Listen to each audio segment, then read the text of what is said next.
Lifestyle on Wheels is brought to you by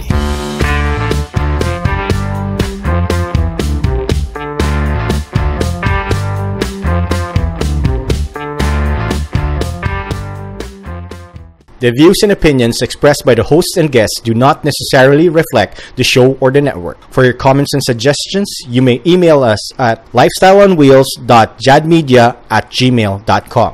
Good afternoon mga televiewers and welcome po sa Santa Ana, Cagayan. Opo. By the way, ako po si Joel. Ako naman po si Tyran. And you know guys, we just traveled 700 kilometers just to witness the Partakan Festival here in Santa Ana, Cagayan. Since long ride ito, nagkaroon kami ng pagkakataon na mamili ng sarili naming sasakyan. Yes, tama doon si Papa Joel. At alam nyo ba mga televiewers, ang napili kong sasakyan ay isang Honda Mobilio. Ito ay very spacious, very fuel efficient, at of course, mayroon siyang power. Fuel efficient ba? Walang-wala yan. Dahil ang dala ko ay ang Kymco Racing King 180. Kaya abangan nyo pa mamaya kung ano ang mga nagawa namin at ang review dito sa motor na to. Power pala ha. Kung power lang pag-uusapan, mas saktong-sakto yung dala ko. Wala akong ibang pinili kundi the X-Javel by Ducati. Talk about power delivery, no? A sport bike in a cruiser's body, and of course, forma. It stands out kahit saan ka pumunta, lumilingon lahat ng tao, ibang-iba. Ganun pala ha. Pero kayo mag-alala mga televiewers, bukod sa mga motor at sasakyan na i-review natin, marami tayong pag-uusapan at ibabalita sa inyo ang mga kaganapan dito po sa ating motoring community. Kaya abangan nyo lang po ang aming mga segments ngayon. So, don't change the dial and stay tuned to Lifestyle on Wheels!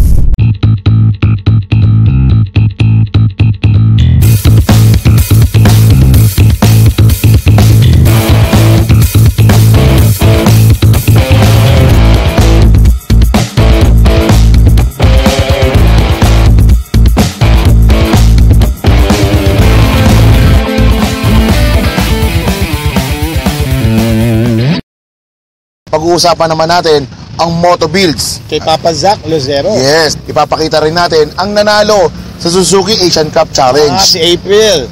Yes. Good. Ibibigay rin namin sa inyo ang mga preview at highlights sa Petron Lakbay Alalay. Yes. Pag-uusapan po natin ang kaganapan sa Partakan Festival. And of course, mamaya rin makikita nyo ang aming review sa Honda Mobilio, pati doon sa X-Javel, of course, ng Ducati. And yung ginamit namin kanina na Kymco Racing King 180. Kasama pa rin natin ang Motorism. So mamaya, panoodin nyo po yan. So kaya mga televiewers, wala pong maglilipat po sa inyong channel at magsisimula na po ang Lifestyle on Wheels. Yes.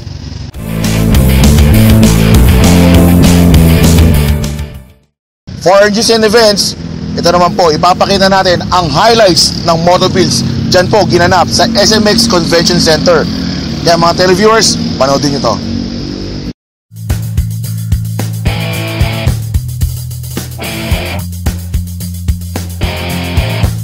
Okay, from this bike to this bike, hindi ka panipaniwala, no? So what we have here, the chopper in front of us, and I have here Sir Johnny. I see you have like the tank here. Did you fabricate this? Yeah, well, the tank is fabricated. It's made out of brass and it's handmade pukpok siya, you know. We did a fiberglass mold.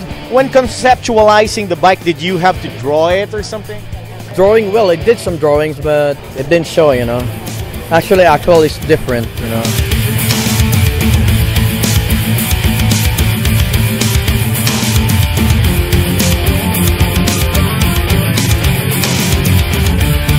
Sir Benjo, can you talk about your bike? Tell us, how did you come up with such a creation? Yeah, actually, ilang days na walang masyadong tulog eh. The only thing that's stuck here is the engine, and everything has been chopped up or replaced and everything. Think of it as a malaking bearing. Actually, it took me a while to understand how does that concept. Yeah. Now I'm with Sir Simon of Iron Makina, no? And he built this fantastic bike in front of us. So, Sir Simon, can you walk us through? How did you come up with something like this from something like that? So basically what we did was, we want to maintain the original chassis. So basically what we did is cut half of it, and then this area here, I actually rake it out and then put a metal plating here, which is 10mm with a stainless steel plating, so that's gonna be sturdy and steep. And then we put this kamagong. It's really used like this because it's kind of more stiffer, but we actually found a couple of springs that can actually sit the bike. What's Moto Builds all about? Well, Moto Builds Pilipinas is basically we're trying to celebrate, art on two wheels. Ang customization naman, lahat natatamaan yan from scooter to a sport bike. It doesn't have to be fabricated. Pag nag-performance enhancement ka na sa sport bike mo or something to make it faster, nagko-custom ka na eh. So there you have it, guys, from the organizer himself, Mr. Zach Lucero. Let's enjoy, experience the sights, the sounds, and all the awesome bikes. So we're just waiting for almost all the bikes to start.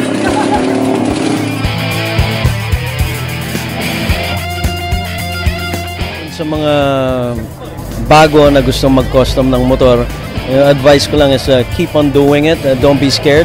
With the custom culture, custom scene, kailangan yan lifestyle eh. Hindi pwedeng nakita mo lang and then you wanna copy it. Kailangan mag-explore ka, ilabas mo yung creative juices mo pag ginagawa mo yan. Maraming pagkakamali kang pagdadaanan dyan, but it doesn't end there. With the custom scene, possibilities are endless, man. Thank you very much for your time, Sir Jorge. Again, Sir Jorge Jacinto, here at the 2017 Moto Builds Pilipinas.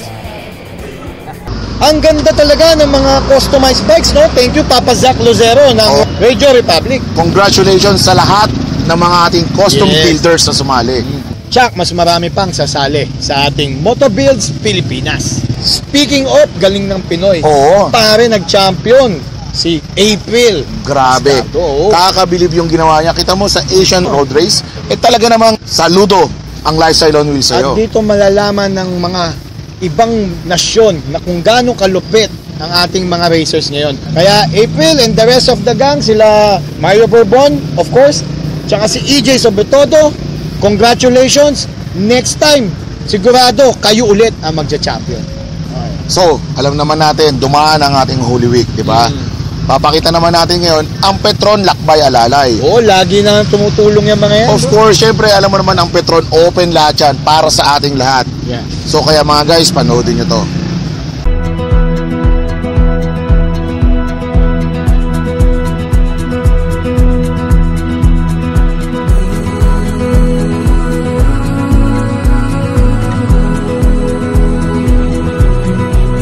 I think it is everyone's responsibility to help one another.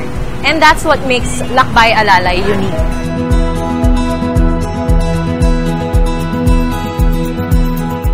Lakbayanihan ensures that everyone is empowered towards safety. As volunteers, we always emphasize travel safety to all motorists. And now, we're proud to say that we are going beyond travel safety because we have now included home safety, whether you're inside or outside of your house.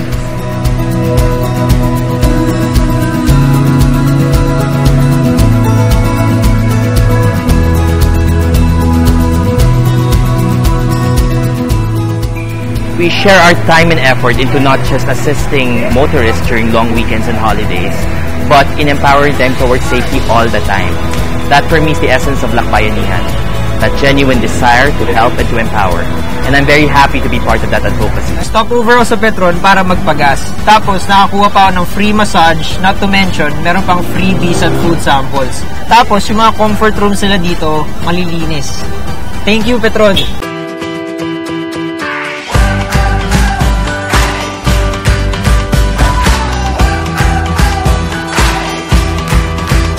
Pinagpapatuloy lang namin yung magandang adikain na yun. So, and at the same time, pinapalaki pa namin at pinapaganda pa para sa ating mga motorista. So again, Sir Bong, Petron, congratulations and thank you very much again for Lakbay Alalay. So guys, remember, if you need anything, andyan po yung Petron. Madadaanan ninyo sa lahat ng patutunguhan ninyo. Again, this is Joey Storm Rivero with Bong Tagya and you're watching Lifestyle on Wheels. Thank you. So maraming salamat po, Petron, sa pagbibigay niyo po sa amin ng mga gas card na ito. Yes, napaka-convenient kasi hindi na namin kailangan magdala pa ng cash. Kayang-kaya namang basta-basta gasolina, kahit saang Petron, pwede na. At hindi lang yan, very accommodating ang kanilang mga staff. Kaya Petron, congratulations for the Lakbay Alalay. Marami kayong natulungan. Thank you very much.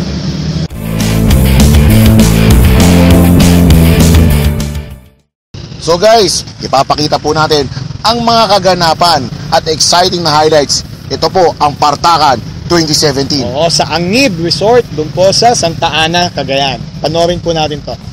Good afternoon mga televiewers. At ngayon pong gabing ito ay nandito po kami ngayon sa Ropali Classics. At kami po ay nagpe-prepare papunta po sa Santa Ana, Cagayan. Sa Ropali Partakan Festival Year 4. Okay, gagamitin namin ngayon ang Racing King. From Kimco, of course. Tama, malalaman natin ngayon kung gaano kalupit ba itong motor na to. Testingin natin lahat, speed, pati yung pagkatipid niya sa gasolina, kung tipid man. And of course, yung safety features niya, which is? Yung ABS. Yes, ABS po lahat ng brakes ito.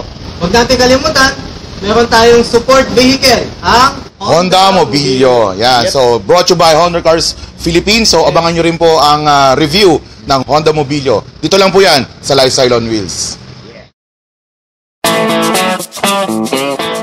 Appreciate namin yung biyahe, yung beauty. And keep us safe, especially sa mga nakamotor. Huwag kami maligaw. Okay, in Jesus' name we pray. Amen.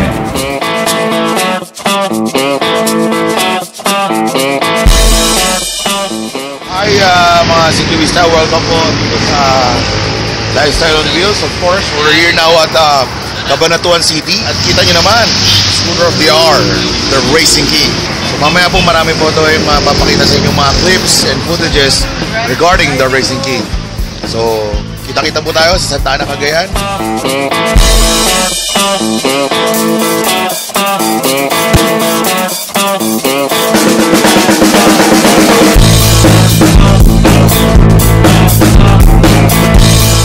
We're on the way to the Partakan Festival at syempre kasama pa rin natin ang ating reliable motorcycle. Ito ang Racing King. So Papa Eman, gano'n na ba kalayo ang tinatakbo ng Racing King mo? Sa akin, 906 kilometers from Manila.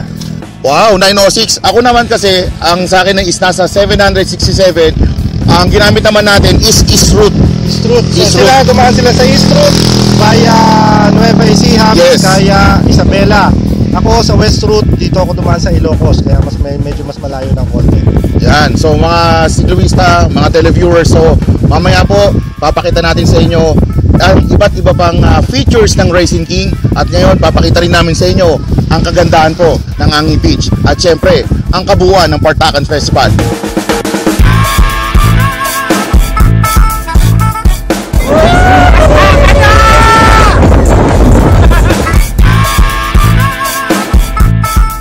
Good afternoon guys, and we're here at Angi Beach. Yes. So we're going to the main side of the Partakan Festival. So I'm here with the media guys, Lifestyle on Wheels, Driven to Ride, Ride and Drive, Becky Rider, and of course me, Titan Hawk. Wheels Philippines. And of course, don't forget Wheels Philippines.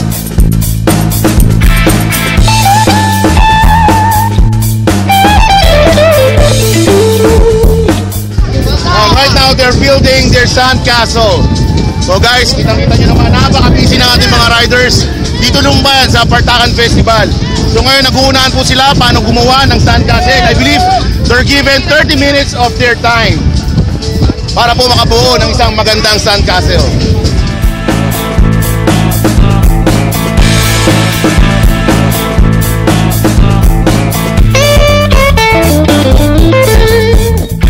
Yan, kita nyo naman po ang Boracay of the North. Talaga naman napakaganda, di ba? Yeah. So this is the Partakan Year 4. Yep. Napaka-enjoy po ng mga riders natin dito ngayon. At right now, ayan po sila.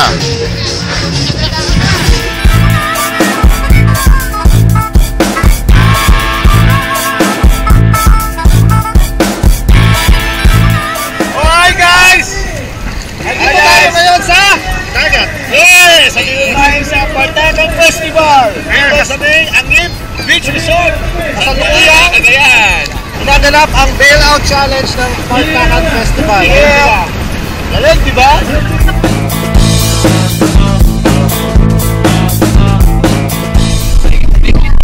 Okay, so we are now at National Geographic and we are investigating the newest life form that we have discovered.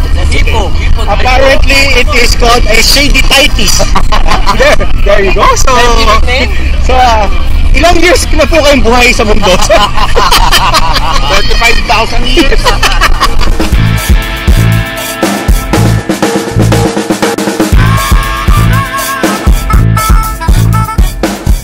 Pili yan kasi marami pa tayong gagawin mamaya.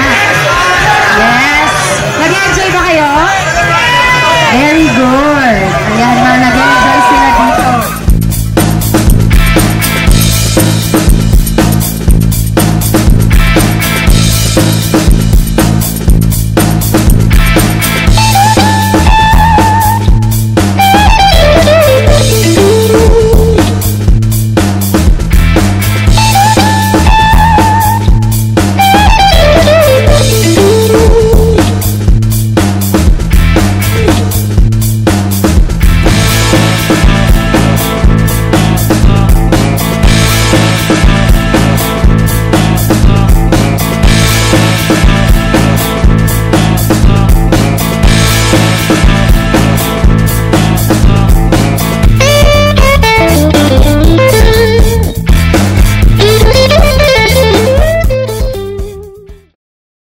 So talaga ng mga napaka-exciting po ng Partakan Festival. And I'm sure yung ating mga riders ay natuwa dun sa mga nakita nila. Yes, at nanalo nga pala yung grupo mo. Oh yes, congratulations sa XRCP. And of course sa lahat po ng mga riders na sumali po dyan po sa Partakan 2017. Okay, till next year naman, no? Punta po kayo. Mas marami pa pong pasabog ang Rapali sa atin. Speaking of Partakan, may ginamit tayong mga sasakyan doon. Of course. Actually, tatlo yung brand na ginamit natin dyan. Yung isa, cart. Yung dalawa naman, motorcycle. Pero hindi magpapatalo dyan ang ating service vehicle na ginamit sa Partakan 2017. Sige nga, kwento mo. Ano ba yan? Siyempre, itong ever reliable, spacious, 7-seater lang naman to. At of course, napakatipid sa gasolina. Wow. Ito ang Honda Mobilio. Ito, maganda rin. Hindi lang matipid, matulin pa. Yan nga ang balita ko dyan pare, ito ginamit talaga namin to. Nag-enjoy kami rito. Ito po ang Kymco Racing King 180. Pakita po namin sa inyo ang Ducati X Javel. Panoorin po natin to. The Ducati X Javel is another big step for the Italian brand, as the model pushes further into the territory first pioneered by the Ducati Javel, and hopes to give cruiser enthusiasts a design that speaks a little bit more of their native language. With forward controls coming standard, along with the low and brake chassis design, the X Javel is unlike any other Ducati on the market, and it takes some time to wrap your head around that fact.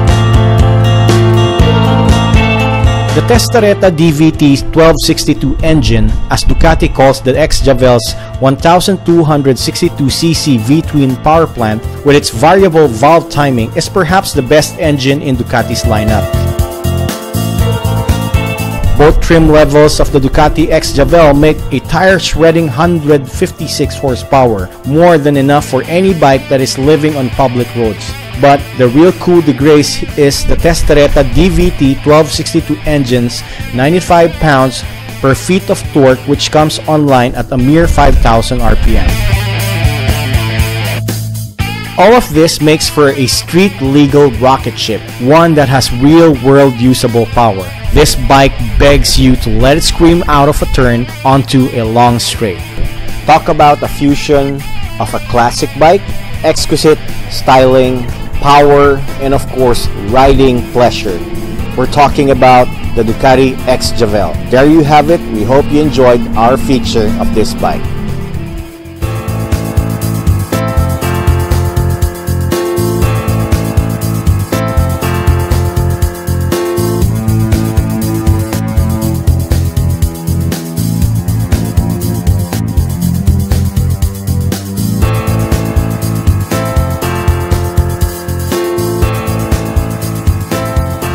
Okay, what I like about this Honda Mobilio is practicality and convenience. For a crossover minivan or a sedan, napakatipid.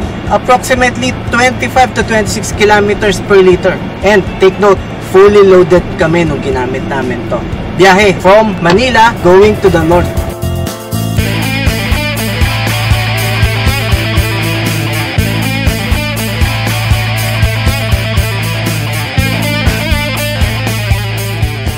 course, fuel efficient, and it sits comfortably 7 people with a spacious cabin and a comfortable legroom. So guys, magtataka ka pa, Honda nga ito.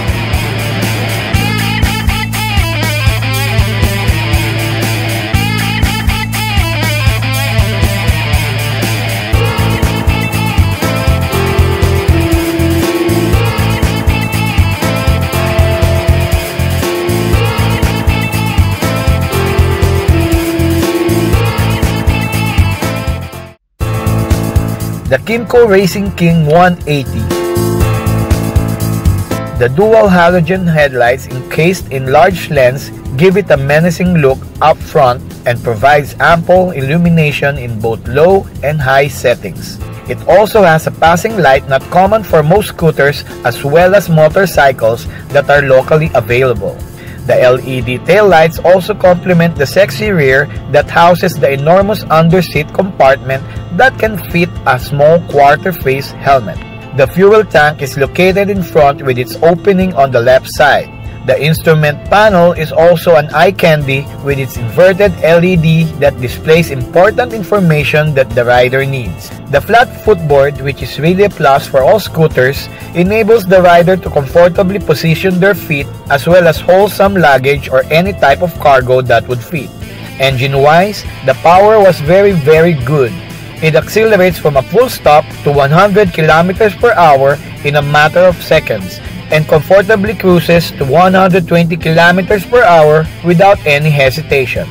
This fuel-injected liquid-cooled monster only guzzles up a liter of fuel for every 30 to 35 kilometers even during throttle rocking sprints. It supplied the Racing King with dual front disc brakes and rear disc brakes.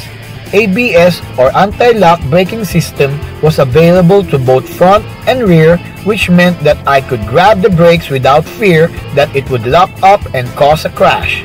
A big thanks to Kymco Philippines for letting us use these beautiful Racing Kings in our ride from Manila to Santa Ana, Cagayan for the Partakan Festival. Yun! Ganda talaga ng X-Javel, no? Oo naman. And of course, Honda Mobilio, yung sasakyan ganon na yan. katipid. And of course, habang dinadrive natin siya, napaka-relaxing ng ating driving comfort. Ito talaga maaasahan to mga motorcycles, especially scooters from Kymco. Oo. Saan ka ba naman makakita? 180cc, 4-valve, EFI, dual disc brake sa harap, equipped with ABS. Yes. Yan. At may pan-charge pa ng phone mo. Yun. Galing. Kaya guys, thank you Kymco, Mr. Henry Tenebroso and Sir Alan para po sa pagpapairam po sa amin ng inyo pong Kymco Motorcycles. Yes.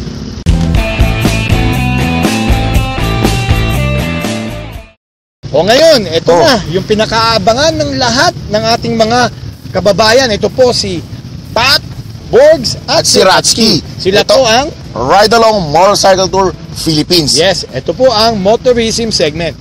Panoorin po natin to. This week in Motorism, our ride holiday destination is Pagsanhan, Laguna. Pass by St. John the Baptist Church in Liliu. So if you look at the architecture, it's a Baroque architecture, and you will see that they've used bricks. It's made of clay. Now you don't really see ngayon, no? So yung classic architecture maganda puntahan, hindi lang for other things, pero maganda rin siyang tingnan as a place for those interested in arts. St. John the Baptist Church in Liliu is a short 30-minute ride from Pagsanhan. Built in 1605, the Baroque architecture of the church is a common feature among the churches in the Philippines during the Spanish era, but what makes it unique is its red brick composition. During the 1880 earthquake, the church had to endure major structural damage. Reconstructed, it was then partly burned just 18 years later. And the latest was in 2010 to restore the interior of the building back to its old splendor. Eat Pansit Habhab if you can find the rolling store in Liliu. Pansit Habhab. Pansit Habhab is originally from Lucban, but there are vendors that sell this delicacy at Liliu. That trip, nabot kami ulan eh. Dito kami sa Liliw ngayon. At doon si Badong, oh. Hindi makalabas, abab muna.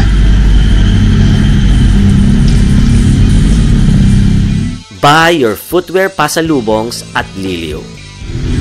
This is like our last stop before we head home. So we're in a street here in Liliw, in Laguna still, coming from Pagsanhan when you come here. Liliw is known to be the tsinelas capital of Laguna. And I think, hindi lang Laguna, no? Dalawa na ang hinahawakan niya, hawak niya sa akin. So anywhere you go here, like one whole street is filled with tsinelas. Magandang ipang-uwi. So mapapansin nyo, dulo, these are all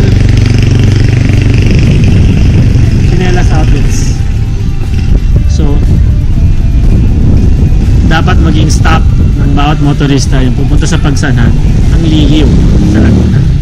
Liliw is the tsinelas capital of Laguna, where tourists can buy affordable, locally made, quality pairs of slippers, sandals, and shoes. Since these footwears are handmade by the town's skilled shoemakers, they tend to be of good quality and are more durable. Kwento ko lang, anong gusto mo sa ride na to? Sobrang nag-enjoy ako. Kahit napuntahan ko na yung mga places na napuntahan ko na before, iba pa rin talaga kapag nakabike ka and pagkasama mo yung mga friends mo. Sarap. The best.